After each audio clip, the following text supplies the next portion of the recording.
عليكم ورحمة الله وبركاته. الحمد لله الذي أرسل الهدى ودين الحق ليظهره على الدين كله ولو كره الكافرون ولو كره المشركون ولو كره المنافقون. أشهد أن لا إله إلا الله وأشهد أن محمدا عبده ورسوله لا نبي بعده. قال تعالى في كتابه العزيز: أعوذ بالله من الشيطان الرجيم. رب اشرح لي صدري ويسر لي أمري واحلل عقدة من لساني يفقه قولي. وقال النبي صلى الله عليه وسلم: الدين النصيحة. صدق الله العظيم وصدق رسوله النبي الكريم ونحن على ذلك من الشاهدين والشاكرين والحمد لله رب العالمين.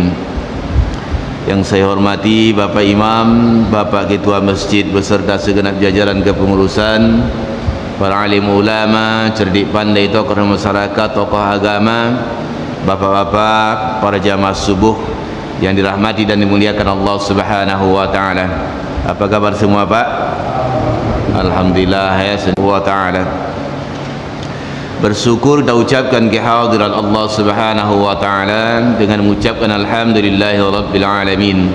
Salawat dan salam tercurahkan kehadirat junjungan alam, yakni baginda Nabi besar Muhammad sallallahu alaihi wasallam. Allahumma salli ala sayyidina Muhammadin wa ala ali sayyidina Muhammad. Semoga dengan banyaknya kita berselawat, mudah-mudahan kelak kita termasuk dalam golongan hamba-hamba yang akan mendapatkan syafaatnya di yaumil qiyamah, yang mana suatu hari tak ada perlindungan dan naungan daripada Allah Subhanahu wa taala ketika semua umat dibangkitkan dari alam kuburnya. Manusia dikumpulkan di padang mahsyar, ketika itu dibangkit oleh Allah Subhanahu wa taala bagaikan jamur-jamur yang bertumbuhan di atas bumi. Makin besar, maka jadilah ia sebentuk manusia yang sempurna. Kita dibangkitkan, dikumpulkan di padang mahsyar dalam keadaan telanjang, dalam keadaan tidak berbusana sehelai benang pun. Sehingga dalam hal ini Bunda Siti Aisyah radhiyallahu anha bertanya pada baginda Rasul, "Ya Rasulullah, ar-rijalu wan nisa'u yanzuru ba'duhum ila ba'd." Ya Rasul, bukankah kaum laki-laki dan kaum perempuan melihat antara satu dengan yang lainnya?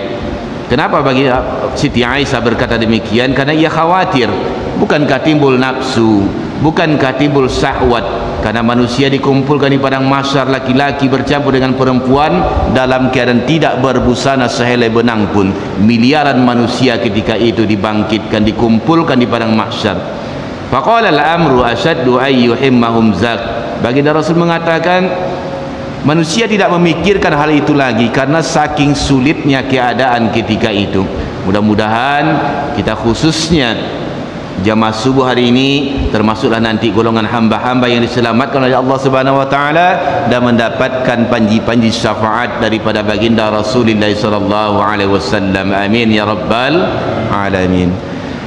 Jamaah subuh yang dimuliakan Allah Subhanahu wa taala, alhamdulillah sudah hampir di penghujung Ramadan kita, Pak ya. Hampir di penghujung Ramadan, tapi bapak-bapak masih tetap istiqamah.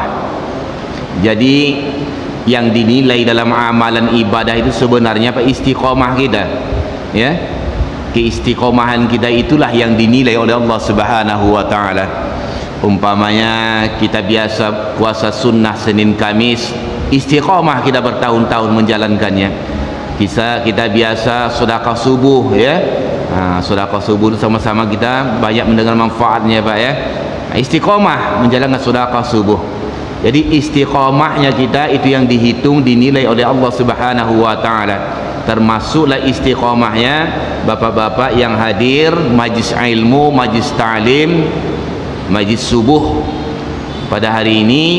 Istiqamahnya kita mendapatkan nilai yang tiada terhingga di hadapan Allah Subhanahu wa taala. Minimal ada 3 poin, ada keistimewaan yang bapak dapatkan dengan istiqamahnya. Hadir pada majlis ilmu pada subuh hari ini dari awal Ramadan hingga hari ini, itu ada minimal 3, Pak. Ya. Yang pertama itu Bapak ini sebenarnya termasuk orang-orang pilihan. Ya. Nah, ini bukan menyanjung, Pak, ya, bukan menyanjung. Termasuk orang pilihan. Kenapa demikian? Termasuklah yang apa yang disabdakan oleh baginda Rasulullah sallallahu alaihi wasallam dalam hadis yang diriwayatkan oleh Imam Muslim, Imam Ahmad. Baginda Rasulullah sallallahu alaihi wasallam bersabda, "Innal Islam bada'a ghariban summa sayaudu ghariban kama bada'. Fatuba lil gharaba." Qila ya Rasulillah, allazina yaslahuna idza fasadan nas. Sesungguhnya kata Rasul, pada awalnya Islam itu dianggap asing dan kelak pun akan kembali menjadi asing. Maka sungguh beruntunglah bagi orang-orang yang dianggap asing. Para sahabat bertanya, qila ya Rasulillah, siapa orang-orang yang dianggap asing itu ya Rasul? Allazina yaslahuna iza fasadan nas, yaitu orang-orang yang berbuat kebaikan dikala manusia dalam keadaan rusak. Termasuklah kita-kita yang istiqamah di jalan Allah Subhanahu wa taala, hadir dalam majlis ilmu, mendengarkan kajian ilmu dikala masih ada saudara-saudara kita, ya, kemungkinan masih ngorok juga, Pak, ya. Masih ngorok juga. Makanya termasuk umat pilihan, termasuk jamaah pilihan sebenarnya bapak-bapak ini, ya. Orang yang berbuat kebaikan, dan jumlah mereka itu sebenarnya berbuat kebaikan itu sedikit, Pak. Minoritas di antara mayoritas, ya, orang yang sedikit di antara orang-orang yang banyak, tapi itulah orang-orang yang pilihan daripada Allah Subhanahu wa taala, yaitu orang yang berbuat kebaikan dikala manusia dalam keadaan rusak, kata Rasul.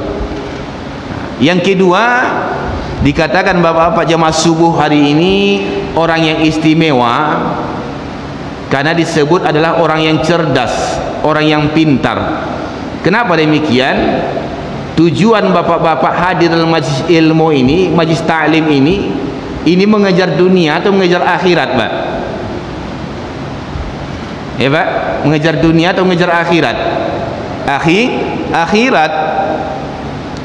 Nah, otomatis kalau mengejar akhirat itu kita akan ingat mati.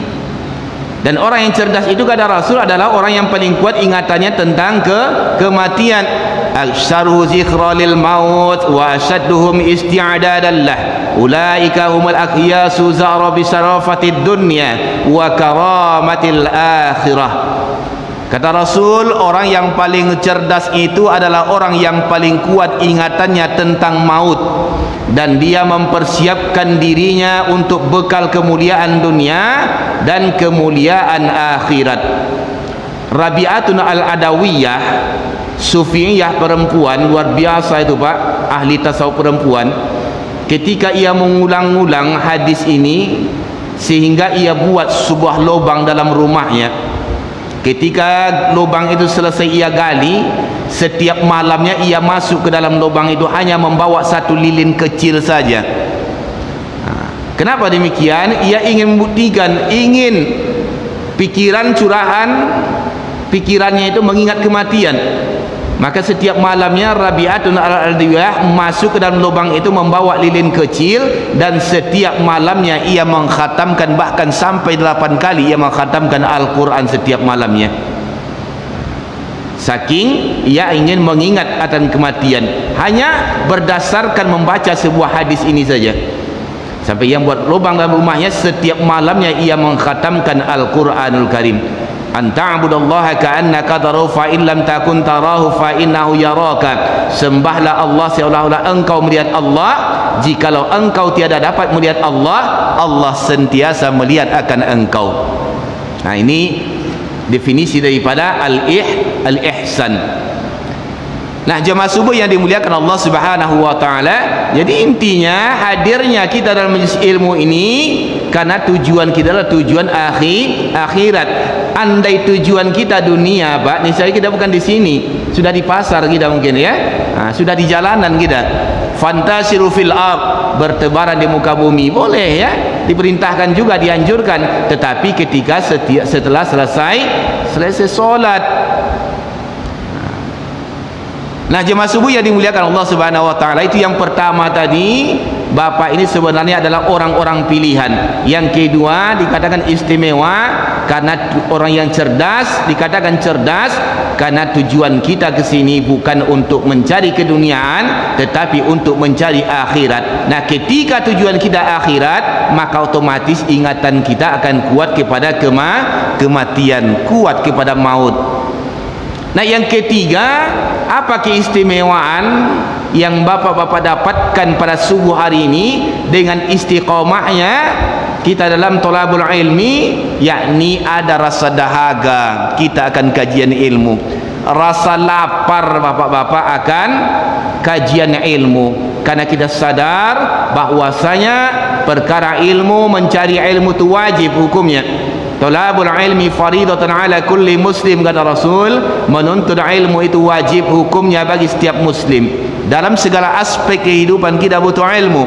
Man arada ad-dunya fa'alaihi bil ilmi, wa man arada al-akhirata fa'alaihi bil ilmi, wa man aradahuma fa'alaihi bil ilmi. Barang siapa, kata Rasul, yang menginginkan perkara-perkara dunia, maka hendaklah dengan ilmu. Barang siapa yang menginginkan perkara akhirat juga dengan ilmu. Barang siapa yang menginginkan kedua-duanya juga dengan ilmu. Begitu pentingnya perkara ilmu ini sehingga wajib bagi individu setiap muslim mencari ilmu, tanda kutip adalah ilmu agama. Nah, apa fadilah dalam rangka kita menuntut ilmu? Sangat banyak, Pak. Dalil-dalil yang mengatakan fadilah itu sangat banyak. Di antaranya senantiasa saya bacakan ketika awal muqaddimah, ya. Man kharaja fi talabul ilmi fa huwa fi sabilillah hatta yarji'. Seorang hamba, kata Rasul, orang yang sengaja keluar dari rumahnya dalam rangka mencari ilmu, duduk dalam majlis ilmu, mendengarkan kajian-kajian ilmu, maka orang itulah orang yang berjihad di jalan Allah sehingga ia kembali pulang ke rumahnya masing-masing. Nah, itu salah satu fadilahnya. Apa fadilahnya? Kita mendapatkan nilai pahala jihad di hadapan Allah Subhanahu wa taala. Jihad itu bukan tanggung-tanggung, Mbak. Sangat tinggi nilainya itu. Orang yang mati dalam berjihad itu ruhnya itu hijau, ya, bagaikan burung-burung nanti hijauan bertebangan ke sana kemari nanti, ya, di surganya Allah Subhanahu wa taala, bebas dia. Terus apa lagi fadilah dalam rangka menuntut ilmu ketika bapak-bapak duduk dalam majlis ilmu ini? Kata Rasul, faqihun wahidun asyaddu 'ala syaitan min alfi 'abid. Kata Rasul, satu orang ahli fikih atau ahli ilmu, orang yang dahaga akan ilmu, orang yang paham akan ilmu, mendapatkan ilmu agama, itu satu orang saja, kata baginda Rasul, lebih susah bagi syaitan untuk menggodanya, untuk merayunya daripada 1000 orang abid. Apa itu seorang abid? Ahli ibadah tetapi buta akan ilmu. 1:1000, Pak. Satu orang ahli ilmu itu lebih susah bagi syaitan untuk menggodanya daripada 1000 orang ahli ibadah tapi buta akan ilmu. Rajin ia qiyam, rajin ruku, rajin sujud, rajin puasa-puasa sunnah, rajin sedekah, tetapi tidak mempunyai ilmu agama, tidak paham dia ilmu agama. Nah, ini lebih gampang bagi syaitan untuk menggodanya. Nah, apa contohnya? Ada satu contoh yang mudah, Pak. Ada satu orang yang jahil, ya, satu orang yang degil, dia pergi mandi ke sungai karena ia melaksanakan solat, apakah itu solat fardu zuhur atau solat fardu asar. Orang yang jahil ini, yang degil ini, mandi di sungai dalam keadaan telanjang, tidak berbusana sehelai benang pun. Ia gosok badannya, sabun badannya sampai bersih. Masih di dalam sungai itu juga, masih dalam keadaan telanjang, tidak berbusana. Orang yang degil ini mengambil wudhu karena ia hendak mengerjakan solat. Sah nggak wudhunya, Pak? Sah nggak wudhunya? Ya, Pak? Sah nggak wudhunya orang yang telanjang tadi? Ya, wudhunya sah, ya, wudhunya sah. Sah wuduknya, Pak. Lihat syarat-syarat sah wuduk, ya, atau yang membatalkan wuduk. Wuduknya sah, cuman jangan dilakukan, ya. Kaidah fikih mengatakan Pak Imam, ya, sul adab, ya, yaitu adab yang jelek. adab yang kurang ajar ya. Apalah salahnya dia ambil dulu sarung ya, pakai sarung dulu baru dia berwudu kan. Lebih beradab, dia sopan dia. Nah selesai ia berwudu, keluar dia karena anduknya agak jauh, karena dia malu sambil berlari-lari kecil, ia tutup kemaluannya. Sampai di anduknya ia pakai sarungnya, pakai bajunya, pakai pecinya, pergi dia solat ke Masjid As-Sakinah. Sah nggak solatnya Pak? Kenapa tidak Bang? Megang? Yang megang itu apanya? Tangan. Kalau tangan belum tentu ya. Tangan.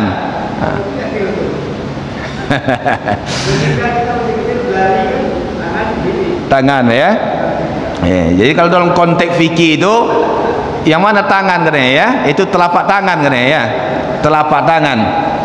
Man masahu zakarahu falyatalattab. Bila telapak tangan menyentuh akan kemaluannya, maka wajib baginya berwudu. Itu hadis ya. Dalam hadis itu tidak ada disebutkan kemaluan perempuan. Man massa zakarahu, zakar itu berarti kemaluan laki-laki. Ada apa? Man massa farja itu kedua bibir ya, dalam perempuan, kemaluan perempuan. Man massa farja'u falyatalattaf. Bila telapak tangan menyentuh akan kedua bibir, yaitu kemaluan perempuan, maka batal wudu, wajib baginya berwudu. Sekarang timbul pertanyaan lagi, yang mana telapak tangan itu sebenarnya? Telapak tangan ya. Kalau sampingnya enggak telapak tangan lagi itu Pak. Telapak tangan itu apabila telapak tangan kanan disatukan dengan telapak tangan kiri, itu yang saling menempel, itu yang telapak tangan yang saling menempel. Jadi kalau samping ini tidak telapak tangan lagi, tersentuh ataupun menyentuh tidak batal. Apalagi punggung tangan menyentuh ataupun tersentuh tidak batal wudu ya. Cuman jangan disengajakan pula menyentuhnya kan. Ada apa kan gitu ya. Udah siap berwudu nanti kan sengaja pula, kata Pak Ustaz nggak batal, sentuh sajalah kan. Tapi bila telapak tangan menyentuh meskipun ia kemaluan anak-anak kecil, tetap batal wudu Pak. Yang nggak batal wudu itu kemaluan hewan atau kucing umpamanya ya, nggak batal. Man massa zakarahu falyatalattab. Bila telapak tangan menyentuh kemaluan, maka wajib baginya berwudu. Nah, orang yang tadi berlari-lari kecil, otomatis dia dengan telapak tangannya, seperti kata Pak Imam tadi, logikanya saja otomatis kan, karena dia malu-malu kecil, berlari-lari kecil. Dipaksakannya solat, dibawanya solat, tentu batal wudu, enggak sah lagi solatnya. Nah, inilah contoh orang yang beribadah tetapi buta akan ilmu. Wa kullu man bi ghairi ilmin ya'malu a'maluhu mardudatun la yuqbalu. Setiap amalan, kata Rasul, yang tidak memakai ilmu, maka amalannya tertolak atau tidak diterima oleh Allah. Inilah contohnya orang yang beribadah tetapi tidak memakai ilmu. Maka sangat cocok ya apa yang dikatakan tadi. Baginda Rasul, orang yang ahli ilmu itu lebih susah bagi syaitan untuk menggodanya daripada 1000 orang abid tapi buta akan ilmu agama. Ini banyak terjadi Pak, banyak terjadi sebenarnya di sekitar kita ya. Mohon maaf, bukan orang-orang yang SDM-nya menengah ke bawah saja, SDM-nya menengah ke atas pun Pak, banyak Pak,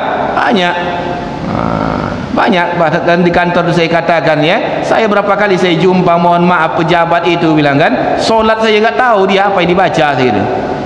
Sampai marah mereka Pak. Saya buktikan ada satu, nggak perlu saya sebutkan, saya bilang, sampai ia bertanya, Pak Ustaz, jadi kita solat zuhur itu 4 rakaat itu ayatnya itu qul huwallah ke 4 rakaatnya. Astagfirullah, rahmati saya. Katanya keempat rakaatnya kita baca qul huwallah Pak Ustaz ya.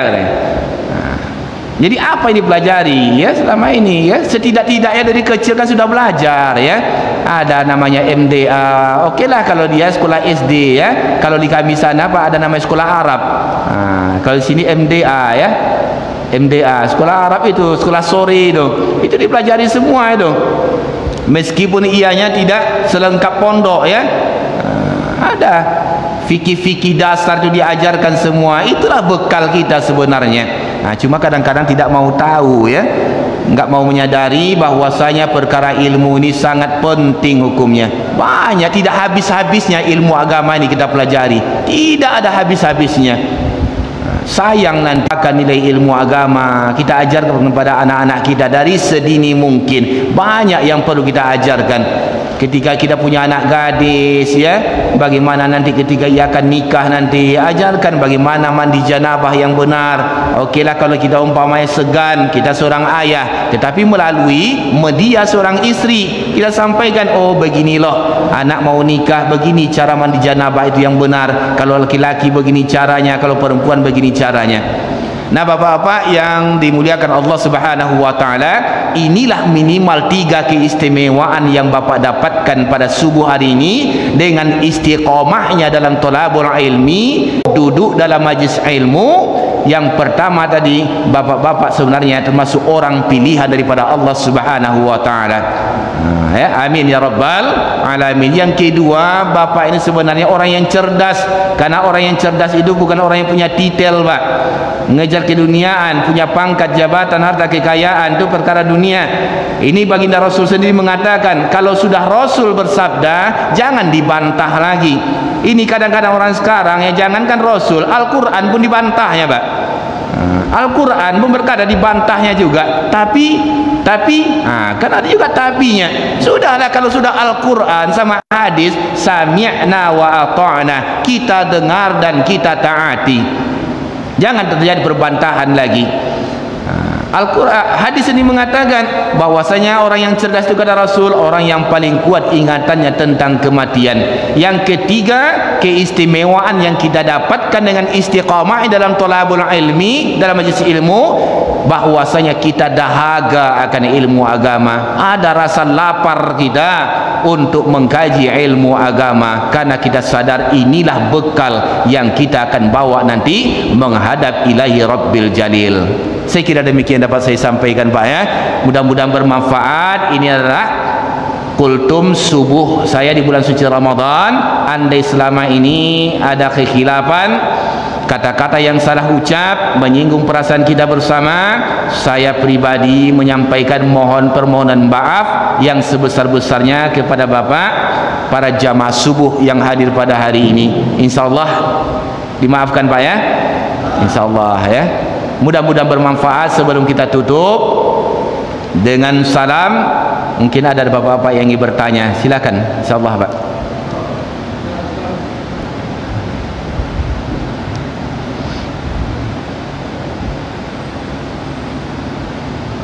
Assalamualaikum Ustaz. Waalaikumsalam warahmatullahi wabarakatuh.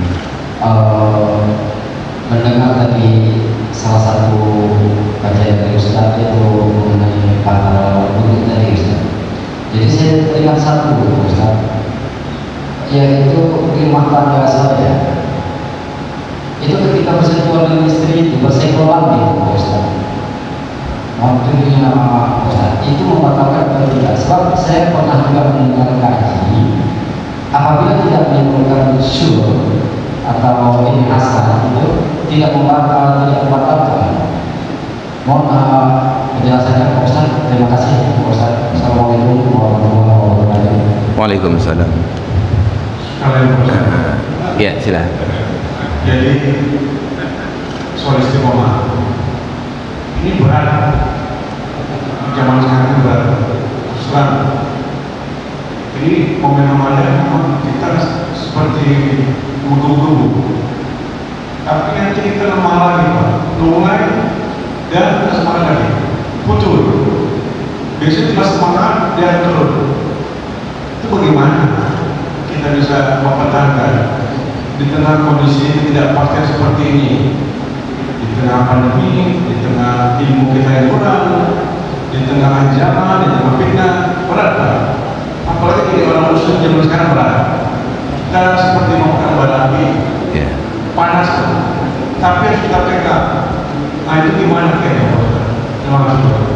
Ustaz, izin Alina. Kira sana juga mic-nya tadi Pak ya. Assalamualaikum Ustaz. Waalaikumsalam. Dulu pernah belajar di madrasah. Allah saya lupa. Ada istilah, ada mungkin Ustaz tahu. Ad-dinu huwal amru la dina liman la amala. Agama itu adalah akal, tidak beragama bagi yang berakal. Mungkin Ustaz bisa jelaskan.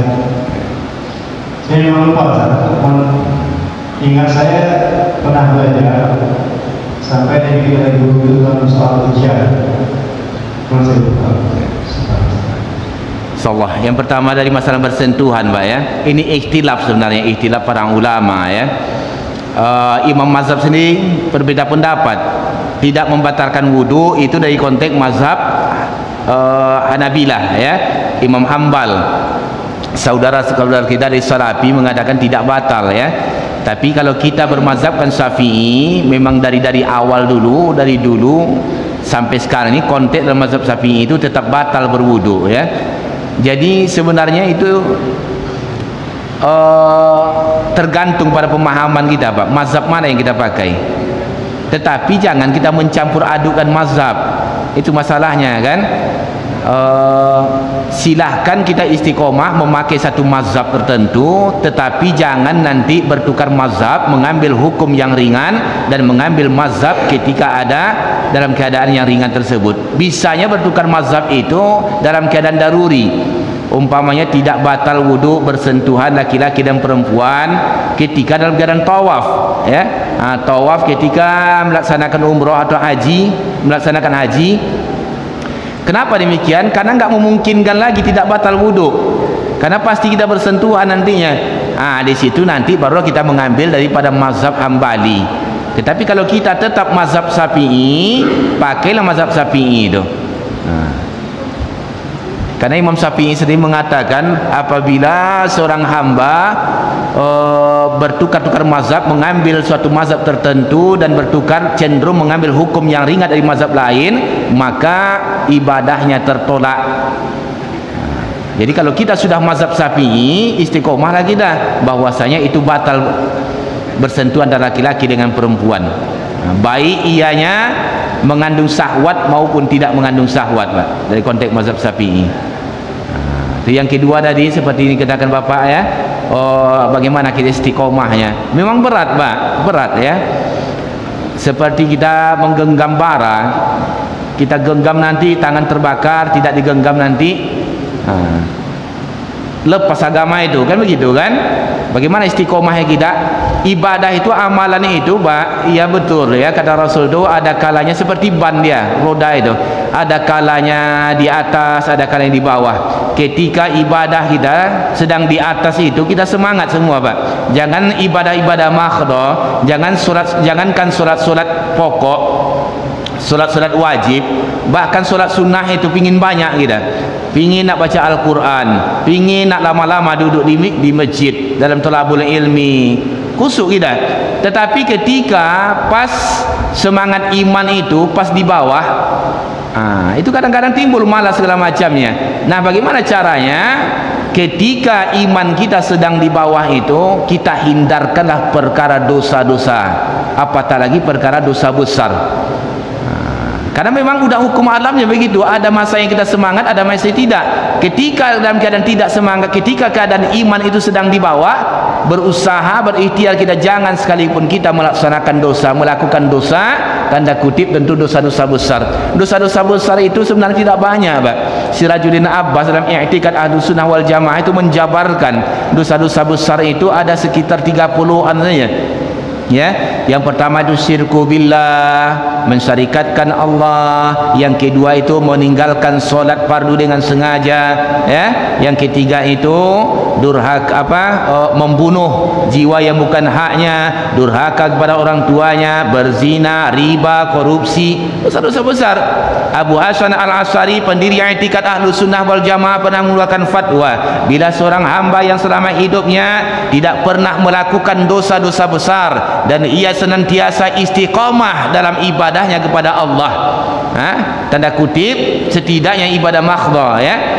Istiqomah ia dalam ibadah kepada Allah, maka Allah akan hapuskan dosa-dosa kecil daripadanya sebagaimana bergugurannya daun-daun kering yang tertiup oleh angin. Jadi ketika iman kita di bawah itu, jangan sekali-kali kita melakukan dosa. Itu saja, Pak. Yang ketiga, Pak Ali mengatakan bahwasanya agama itu akal, ya. Agama itu akal. Maknanya apa? Agama itu sebenarnya bisa diterima oleh akal, tetapi jangan diolah oleh akal. Jangan diolah oleh akal. Allah turunkan syariat bukan berarti kita mengotak-atik syariat. Tetapi Allah gunakan kita akal, Allah berikan kita akal ya. Allah berikan kita akal, otak ini bukan untuk mengotak-atik syariat. Pecah otak kita nanti. Tetapi Allah berikan kita akal untuk menerima syariat, lalu dengan akal itu kita mengkaji, berpikir bagaimana melakukan ibadah dengan syariat tersebut.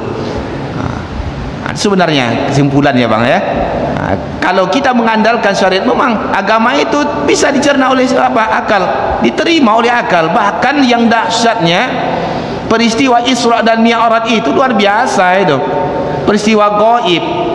Tidak akan mampu akal kita untuk menerima apanya, mengolahnya, pecah. Terlalu kecil otak kita ini untuk mengkaji, mengolah perkara Isra dan Mi'raj yang begitu hebatnya. Sampai Allah Subhanahu wa taala mempertaruhkan namanya dengan diawali dengan Subhana, Maha Suci. Saking dahsyatnya peristiwa Isra dan Mi'raj, tidak bisa kita olah dengan akal, tetapi bisa diterima oleh akal. Mudah menerima kadang dengan tamsilan, kan sering buya-buya kita memberikan tamsilan itu. Mana mungkin baginda Rasul bisa melalui dengan 1/4 malam, 1/3 malam sampai kepada Sidratul Muntaha, turun lagi ke bumi. Enggak bisa diolah oleh akal, tetapi dengan perumpamaan bisa diterima oleh akal. Yang sering ditamsilkan oleh orang tua kita dulu ya, buya-buya kita dahulu, ketika bapak pergi pulang kampung nantinya, entah ke Padang ya, entah ke Jawa sana, tiba-tiba menyelip semut dalam kocek. Semut dalam kocek, tiba-tiba sudah sampai di Jawa sana, semut yang kecil itu kan nggak mungkin. Untuk keluar daripada masjid ini aja butuh 1 hari dia untuk keluar daripada masjid ini. Ini dengan waktu yang berapa jam sanggup dia sampai ke Jawa. Kenapa? Allah yang menghendaki. Itulah yang diterima oleh akal itu, Pak. Kalau Allah yang menghendaki, semuanya selesai sudah. Tidak ada yang mustahil. Peristiwa Isra dan Mi'raj karena Allah yang ingin memperjalankan baginda Rasul. Kalau Rasul sendiri yang berjalan tidak akan sanggup, pecah berderai, berkeping-keping. Meskipun dia dengan buruk nantinya kan, berkeping-keping, tidak masuk akal, tidak bisa diproses oleh akal. Perjalanan yang begitu melebihi daripada kilat, melebihi, sedangkan tidak disomprot saja dengan kompresor ya, bergeser bibir itu Pak kan, bergeser bibir itu. Apalagi ini dengan waduh melebihi kecepatan kilat, apa nggak ada berkecai itu, berkecai semuanya. Tapi Allah yang memperjalankan. Nah itu keterima dengan akal, bukan diolah oleh akal. Oke, Pak Imam, masih ada Pak?